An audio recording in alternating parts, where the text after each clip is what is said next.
Welcome to Fresno CityVision. I'm Randy Reed. Clean, attractive, and well-maintained neighborhoods are valuable assets for every city. It takes the cooperation of residents, property owners, and businesses throughout the city to keep our neighborhoods looking good and in compliance with local laws. In Fresno, the city's Code Enforcement Division is responsible for looking into a variety of property-related issues and working to resolve violations when they arise. My guest on CityVision today is Esko Siipola, an outreach coordinator with the City of Fresno Code Enforcement Division. Esko, welcome to the program. Thank you, Randy. A pleasure to be here. You bet. So let's talk about the role of code enforcement. You know, what really is the role of code enforcement in the city of Fresno? Well, one of our primary concerns is health and safety. We are mandated under the state health and safety building code, for example, as we go inside homes and view for violations, make sure there's safe conditions for individuals living within those properties, and then also the enforcement of our Fresno Municipal Code, basically our set of laws for the property, the zoning, and use on those properties. Okay, so you're talking about issues that occur inside of a home, but also on the outside of a home as well, or outside of a property? Yes, our staff is split up, not quite in half, but a large size of our staffing in the field would primarily look at violations around the outside of the home, and then also we have inspectors that would do an all-inclusive inspection. They would look at everything in the property as well as inside the home. So. Okay, very good. Now, there are a myriad of laws, regulations, rules that apply to properties, as you well know. How does the Code Enforcement Division in the City of Fresno as a whole keep the public informed of what is permissible, what isn't, where the problem areas, et cetera? How do you keep in touch with the public? Well, much of the way we're set up, for example, is we're more of a reactive type of department or division. I would say 95% of our cases come in over the phone. People are noting that there is a violation in the neighborhood and something just doesn't look right. So again, our role is to go out and investigate that and hopefully educate the individuals about the violations in the municipal code. And that is the first point of contact, educating the individual that they do have a violation. We also have written materials, pamphlets, brochures, and then additionally, we try and coordinate and set up as many community meetings as possible, as well as partner with other organizations at their events to get the word out to the public. Okay. Well, let's use this opportunity to share a little bit of information with the public in general about what are some of those top issues that you come across most frequently, that before it becomes a violation, what should people know? What are some of those top issues that you hear about most frequently? Well, rubbish and junk, believe it or not, is our number one most common violation.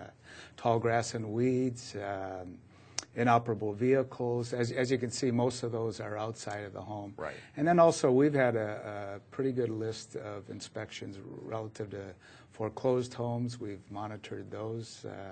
And then also the housing code repairs. Basically, many of our complaints are tenants calling in. Maybe the conditions have either deteriorated or something's broken within the home. Okay. And maybe there hasn't been a good cooperation with the property owner, lack of communication. There's several variables there. So that would be in a rental situation. Those would be like our top 5, if you will. And again, most times people will call us up with that concern, and then we, as inspectors, have a role to go out and investigate that. Okay, so you mentioned, the first two you mentioned, rubbish and junk, and then tall grass and weeds, et cetera.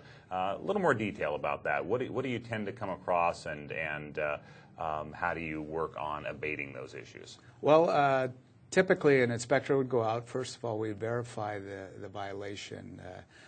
We have very rare instances where maybe it's not quite a violation, but most times it is. We would inform the occupant that it is indeed a violation. And for example, rubbish and junk or tall grass, for example, we would send a notice to the property owner, which we're mandated to do, the recorded property owner, a 15-day notice to abate those conditions. Okay. And at the conclusion of the 15 days, we would come back to a reinspection, and then that's where the enforcement action ultimately begins, Okay. a serious portion of it. All right. And so most of the time, did I understand you correctly, that you will be responding to a call, maybe someone in the neighborhood, they want to make sure that their neighborhood is staying clean and well-maintained and attractive, but maybe there is a property somewhere in the neighborhood that isn't doing its part to maintain that cleanliness of the area. So that's typically the type of call that you receive? Yeah, believe it or not, there's a correlation between us and the police department. Many times the police department will have a home, for example. It just doesn't look right. The individuals around that home, it looks a little bit out of the ordinary. Well, we have the same scenario. You look down your block on both sides of the street, and there's always ultimately a house that is not being upkept, and that's ultimately what people will call up about. Okay. And the grass is overgrown, or they may have miscellaneous things all over the yard, and inoperable junk vehicles, for example. It just doesn't fit the norm for the rest of the neighborhood. Okay. Now, have you found that if those types of issues aren't addressed early on, that maybe that spreads throughout the neighborhood? People think that no one's paying attention and therefore get maybe lazy or sloppy, or just don't worry about taking care of those issues as readily as they might otherwise? Oh, absolutely. Probably the funniest response I received years ago, an individual, I asked him about his neighbor having an inoperable vehicle in his driveway, and I'll make up the name, but I'll say Mr. Smith, and he said, oh, Mr. Smith's had that for 10 years like that. Mm-hmm. And they just grew accustomed to that condition, and we try and encourage people that don't tolerate that, because that's depreciating your property. So. Okay.